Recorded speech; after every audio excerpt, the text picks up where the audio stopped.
আসসালামু আলাইকুম এভরিওয়ান, সবাই কেমন আছেন? আলহামদুলিল্লাহ আমিও ভালো আছি। আরেকটা ভিডিও নিয়ে হাজির হয়ে গেলাম। আজকে বাঁধাকপি রান্না করব। তো বাঁধাকপি খেলে আমাদের শরীরে কি কি উপকার আসে সেই বিষয়ে আপনাদের সাথে একটু শেয়ার করতে চাচ্ছি। বাঁধাকপিতে প্রচুর পরিমাণে আয়রন থাকে। বাঁধাকপি খেলে ওজন কমাতে সাহায্য করে, রোগ প্রতিরোধ ক্ষমতা বাড়ায়, কিডনি সমস্যা দূর করে। তাই বাঁধাকপি আমরা খাবো। এখানে আমি বাঁধাকপিকে কুচি করে নিয়েছি। গরুর মাংস দিয়ে যখন রান্না করবেন তখন বাঁধাকপি এভাবে কেটে নেবেন। বাঁধাকপি দিয়ে এখানে আমি চর্বিযুক্ত গরুর মাংস নিয়েছি। চর্বিযুক্ত গরুর মাংস দিয়ে বাঁধাকপি ভুনা করলে খুবই টেস্টি হয়, খুবই মজা লাগে। তাই আপনারা চেষ্টা করবেন চর্বিযুক্ত গরুর মাংস দিয়ে বাঁধাকপি রান্না করবেন। এখানে আমি গরুর মাংস ভালোভাবে ধুয়ে নিয়েছি, বাঁধাকপিও ভালোভাবে ধুয়ে নিয়েছি।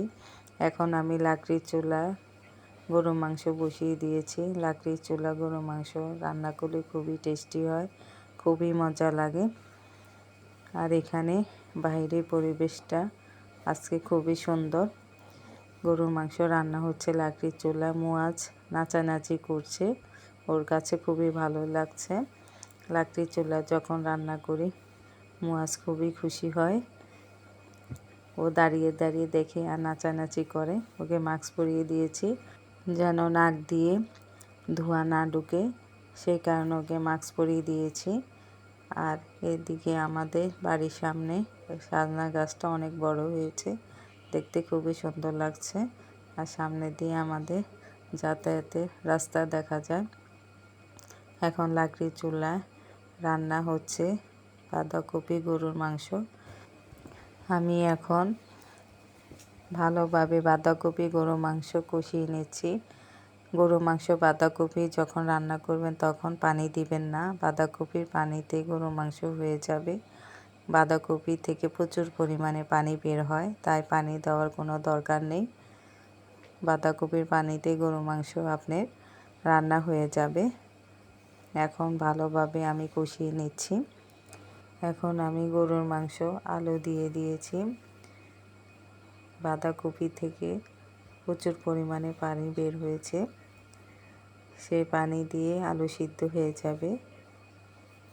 তো এখন আমি ভালোভাবে কষিয়ে নিচ্ছি। এই রান্নাটা ভালোভাবে কষিয়ে নিলে মজা হয়, খুবই টেস্টি হয়।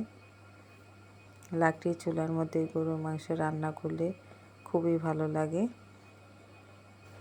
তাই লাকড়ির চুলা যখন আমরা সময় পাই তখন আমরা লাকড়ির চুলা রান্না বসিয়ে দিই। লাকড়ির চুলা রান্না খেতে আসলে খুবই মজা। আর এখানে আমার গরুর মাংসের ফাইনাল লুক। গরুর মাংস বাঁধাকপি দিয়ে রান্না করেছি, দেখতে খুবই ইয়ামি লাগছে, খেতেও ইয়ামি হবে। খুবই সুস্বাদু খাবার, একবার রান্না করে খেয়ে দেখেন, খুবই ভালো লাগবে। আজ এখানে রাখলাম, নেক্সট টাইমে অন্য কোনো বিষয় আপনাদের সাথে শেয়ার করব ইনশাল্লাহ। আল্লাহ হাফেজ।